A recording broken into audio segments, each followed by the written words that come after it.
Tanya langsung dijawab. Silakan Pak Tuan.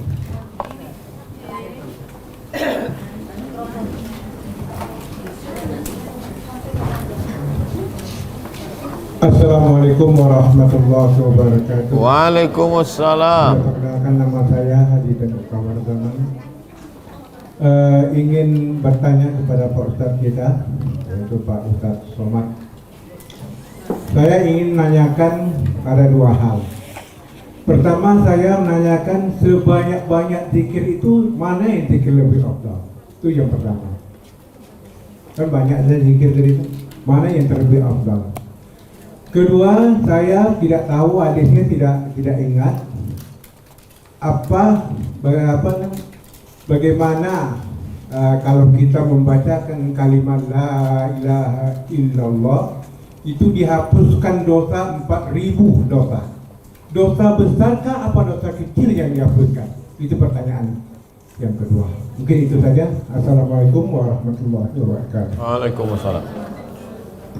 Ya ayyuhalladzina amanu, hai orang yang beriman, hai orang yang percaya kepada Allah, uzkurullaha, banyak-banyaklah berzikir mengingat Allah, zikran katsira, sebanyak-banyaknya. Tak ada sebut angka.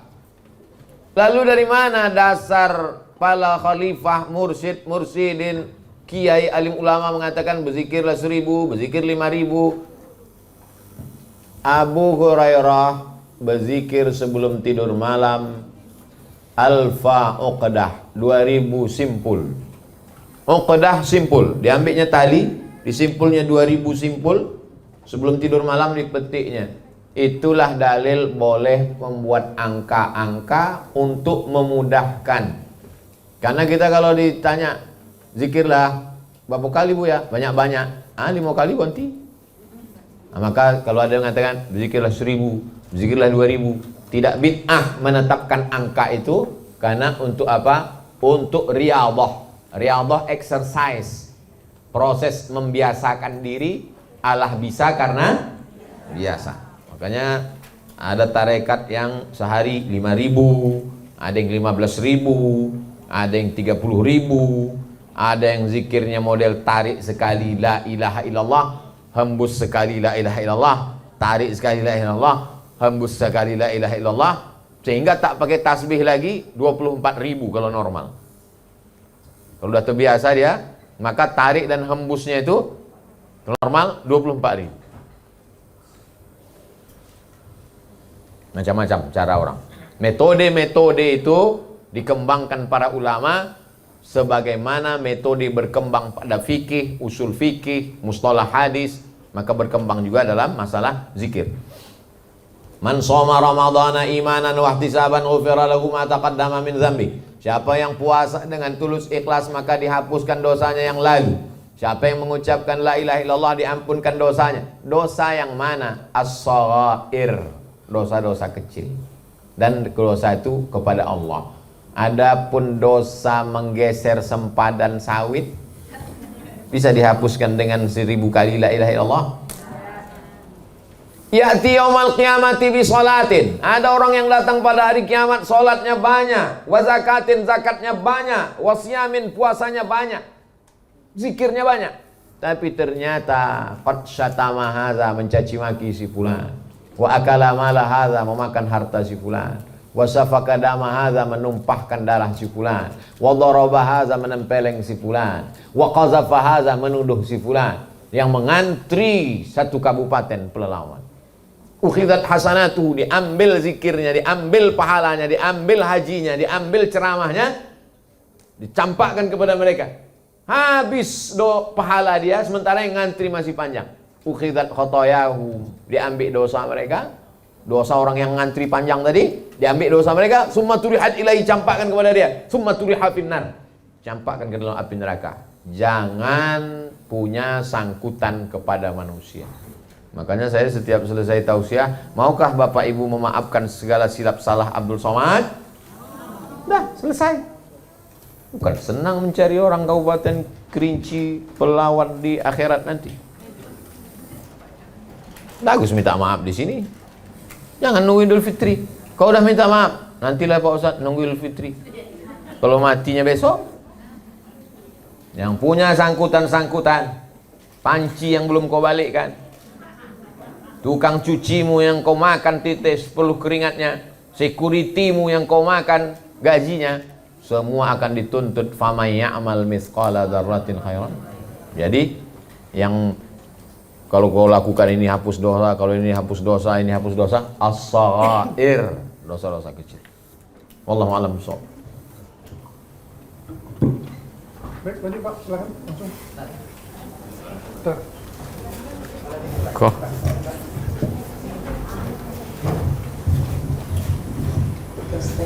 Baik, terima kasih. Assalamualaikum warahmatullahi wabarakatuh. Ustaz, ini yang pertama tentang yang di halaman 29. Maka itu malaikat ada panggilan, berilah kamu, dosa kamu telah diganti dengan kebaikan. Pertanyaannya, ketika majelis itu terselip terucap juga bahasa ghibah atau gunjingan tentang orang lain, apakah itu termasuk akan diganti dengan kebaikan dosanya? Yang kedua, saya pernah di grup WA itu ada penjelasan tentang bulu kucing itu juga najis. Apakah ini benar? Karena saya pernah berdebat dengan istri sampai bertekak masalah kucing. Kan di rumah juga banyak kucing, Ustaz, sehingga tidur di sembarang tempat, dan di situ kami mengkhawatirkan apakah ini benar-benar najis atau tidak bulu kucing itu. Yang ketiga, apakah nanti akan ada yayasan cabang di Pelawan, cabang yang tadi telah disampaikan oleh yang telah dipresentasikan oleh Buya tadi. Terima kasih. Assalamualaikum warahmatullahi wabarakatuh. tadi di awal kalau masih ingat, pembahasan pertama adalah taubat. Ma min muslimin yuznibu zamban. Kalau ada orang buat dosa, summa yatatahhar, mandi, summa yusalli rak'ataini, salat sunat 2 rakaat, summa yastaghfirullah, istighfar. Jadi kalau sudah taubat, kenapa pula lagi di majelis itu diisi dengan ghibah? Berarti dosa ghibah.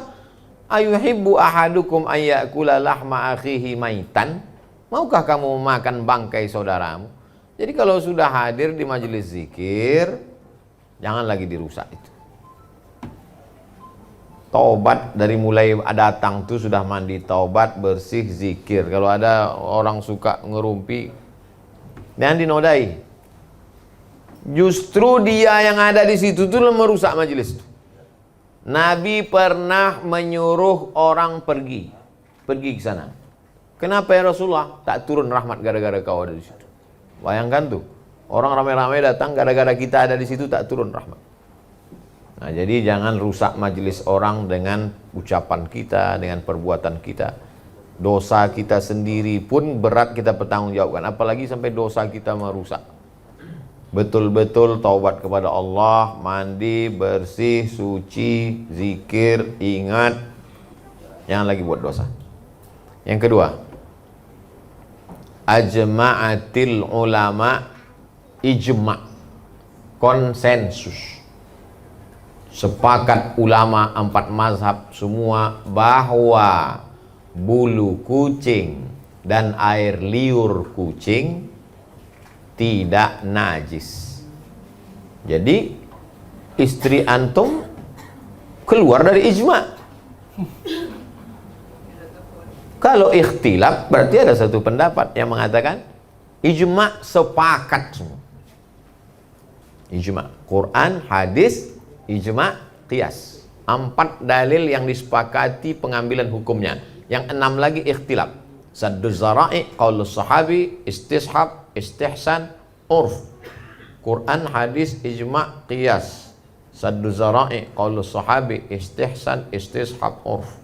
Yang lain ikhtilaf. Yang 4 itu sepakat. Jadi tentang tawafat, binatang yang lalu lalang, dalilnya mana? Dia lalu lalang dulu sama sahabat. Kalau najis, pastilah sahabat yang sedang sholat itu batal sholatnya. Dia sedang sholat, datang kucing. Apa istilahnya? nyelendot, melepoh-lepohkan ekornya, bulunya. Air liur. Datang kucing menjilat air minum. Apakah jadi najis air minum nih? Tidak, bejana. Beda sama anjing. Idza walaghal kalbu. Kalau ada anjing menjulurkan lidahnya fi ina'i ahadikum, di bejana salah seorang kamu, fa ahriquhu, tumpahkan semuanya. Setelah ditumpahkan, dibasuh dengan 7 air. Salah satu dari 7 itu dengan air campuran dengan tanah. Disama. Demikian tentang bulu dan air liur kucing. Tapi jangan pula gara-gara ini ditampung air liur kucing diminum. Wallahu a'lam. Baik, kita bergeser ke ibu-ibu dulu. Dari ibu yang di sini ya, silakan Bu. Ada mic-nya? Tester.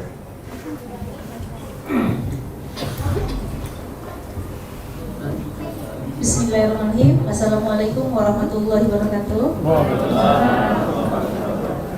Terima kasih atas waktunya. Baik, pertanyaan yang pertama,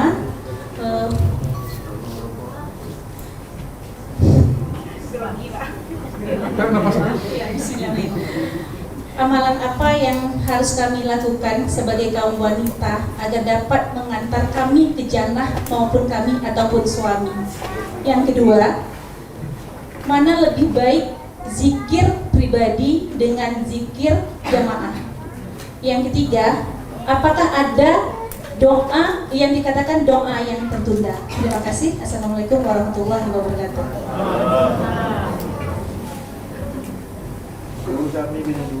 Idza shallatil mar'atu khamsaha. Kalau perempuan itu salat 5 waktu subuh, zuhur, asar, maghrib, isya. Wa shamat syahraha, puasa Ramadan yang fardu yang wajib. Wa hafizat farjaha, dijaganya kemaluannya, tak selingkuh dia. Wa ata'at zaujaha, patuh dia kepada suaminya. Suaminya yang patuh kepada Allah, bukan suami sakau.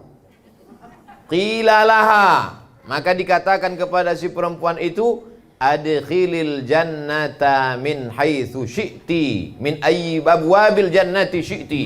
Masuklah engkau ke dalam surga dari pintu mana yang kau suka. Ada yang masuk surga dari pintu Rayyan.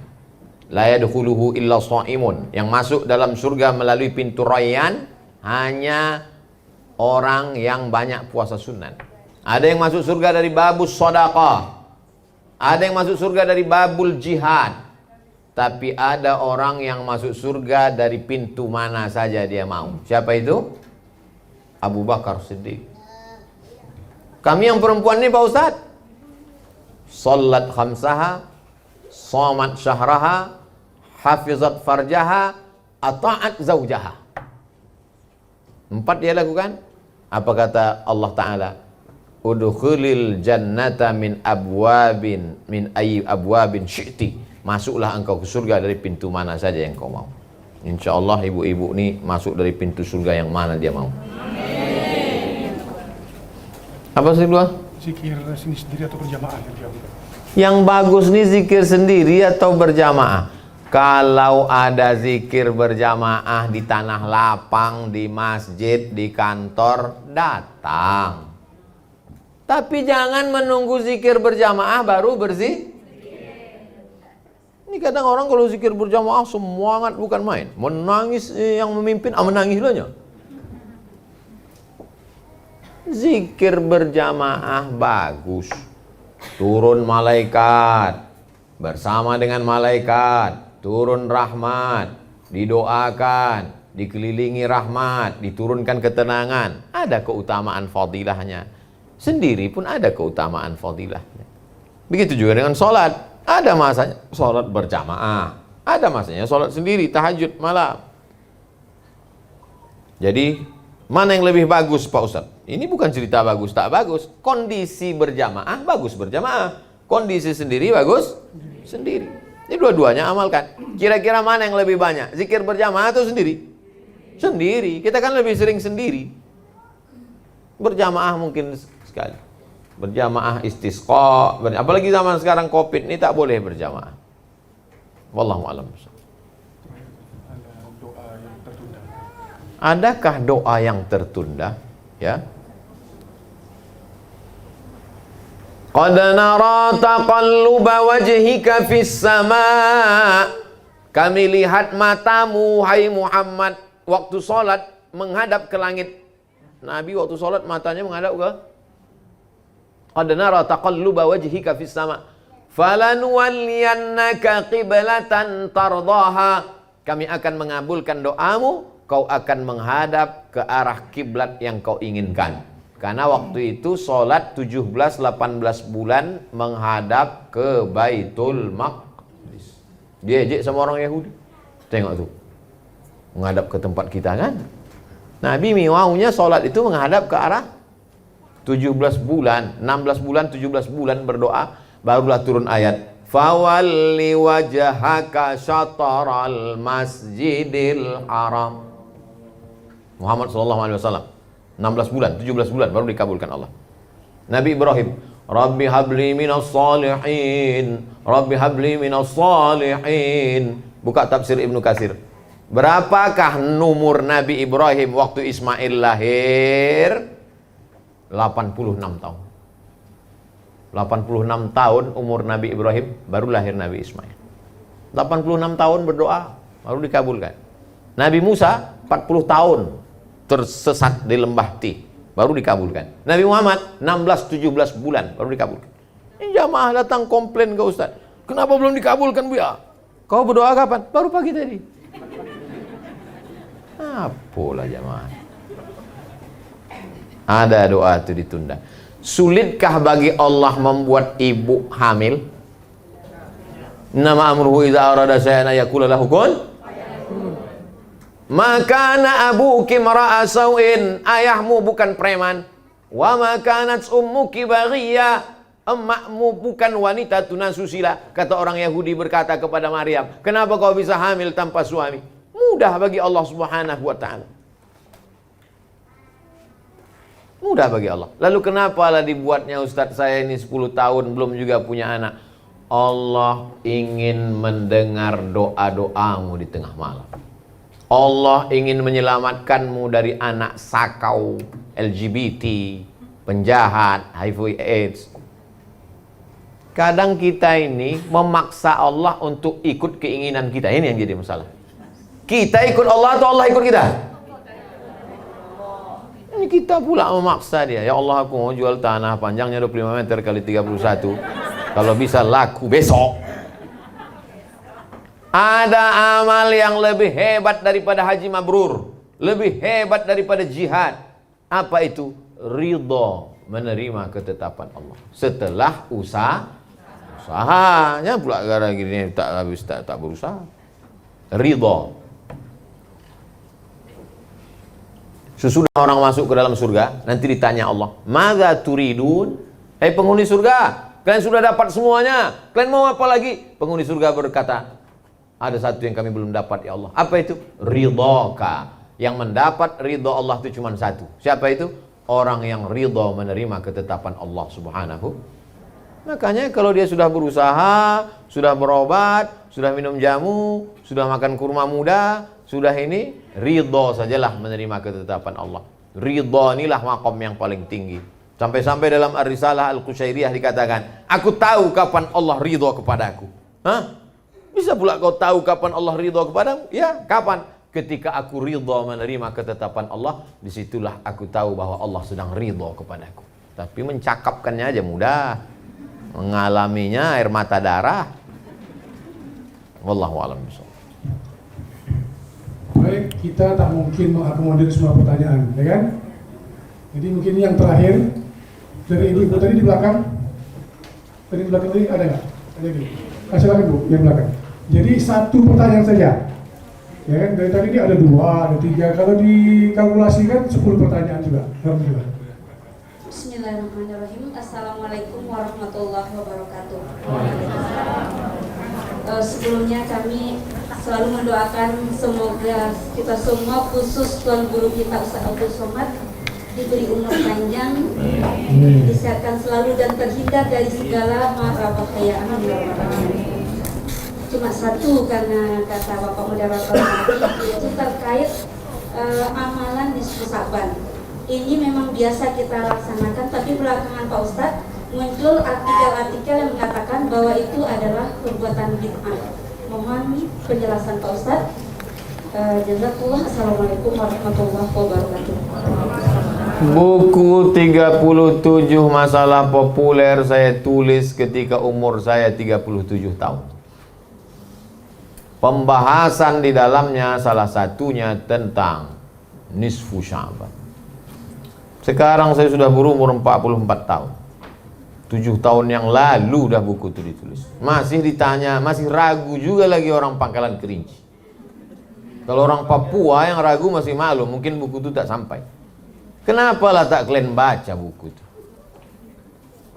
Andai satu subuh kalian baca satu saja, satu subuh, sebulan 7 hari hatam, yang goyang tentang kunut subuh, yang goyang tentang bismillah jahar, yang goyang tentang doa bersama, yang goyang tentang amalan nisfu Sya'ban. Apalah payahnya membaca buku itu? Habis sholat subuh, baca satu masalah, 37 masalah. Di antaranya masalah nisfu Sya'ban. Allah Subhanahu wa ta'ala, innallaha la yattali'u. Allah memberikan perhatian khusus kepada hambanya pada malam nisfu Sya'ban. Nanti bertepatan hari Ahad malam Senin. Hari Ahad malam Senin. Ahad ini. Ahad malam Senin. Innallaha la yattali'u. Allah Subhanahu wa taala memperhatikan khusus pada malam nisfu Sya'ban. Fayaghfiru li jami'i khalqihi. Diampunkannya semua makhluknya pada malam itu. Illa kecuali 2 orang. Yang tak diampunkan Allah malam nisfu Sya'ban cuma 2. Musyrik, orang yang syirik, orang yang masih kedukun, orang yang masih meminta kepada selain Allah. Yang kedua, musyahin, orang yang belum berdamai dengan musuh. Sambung silaturahim. Sahih hadis itu Pak Ustadz. Nasiruddin Al-Albani mensahihkan hadis itu. Kenapa Ustadz pakai tashih beliau? Kenapa tak pakai tashih Syekh Abdullah bin Siddiq Al-Ghumari? Karena anak buah geng-geng dialah yang melarang nisfu Sya'ban. Maka ku pakai tashih gurunya. Kalian yang kopral-kopral mararang, syekh kalian mensahihkan hadis itu. Hadis tentang Allah memperhatikan pada malam nisfu Sya'ban. Hanya saja cara mengisinya bebas. Yang penting malam itu. Maka tabi'in terbagi 2. Tabi'in yang pertama mengisi di rumah masing-masing. Adapun tabi'in yang kedua di antaranya Imam Makhul. Mereka memakai jubah pakaian kebesaran, membakar bukhur asap harum-haruman, memakai celak, beramai-ramai mereka menghidupkan masjid pada malam nisfu Sya'ban. Jadi menghidupkan masjid pada malam nisfu Sya'ban adalah tradisi salafus saleh. Karena salafus saleh terbagi 2. Yang satu menghidupkannya di rumah masing-masing, yang satu menghidupkannya di masjid. Kita husnuzon kalau nanti pada malam nisfu Sya'ban tak ada kawan kita yang tak ke masjid, berarti dia pakai pendapat yang di rumah. Tapi tak ada satupun yang menghidupkan malam nisfu Sya'ban di kafe dan di mall. Hidupkanlah malam itu. Makna menghidupkan malam itu apa? Diisi dengan zikir, diisi dengan baca Quran, diisi dengan sholat sunat, diisi dengan doa. Dan salah satunya yang kita baca insya Allah, zikir dan doa yang ada dalam 40 hadis insya Allah. Baca Yasin, baca yang lain, minta kepada Allah Subhanahu wa ta'ala. Wallahu a'lam bishawab. Terima kasih Tuan Guru. Ini mohon maaf sekali lagi kita tak bisa untuk mengkabutir semua pertanyaan karena masih ada beberapa rangkaian acara. Setelah ini mungkin ada reward dari panitia dan lelang madu ya. Oke. Baiklah, untuk di akhir majelis ini kita mintakan kepada Tuan Guru untuk memimpin doa. Ala hadhihi niyyah al-Fatihah. A'udzu billahi minasyaitonir rajim. Bismillahirrahmanirrahim. Alhamdulillahirabbil alamin arrahmanir rahim maliki yaumiddin. Iyyaka na'budu wa iyyaka nasta'in. Ihdinas siratal mustaqim. Shiratal ladzina an'amta 'alaihim ghairil maghdubi 'alaihim waladdallin. Amin. Allahumma qasim lana min khasyatika ma yahulu bainana wa baina ma'asik. Tanamkan rasa takut dalam hati kami Dengan rasa takut itu membuat kami tak jadi melakukan perbuatan maksiat.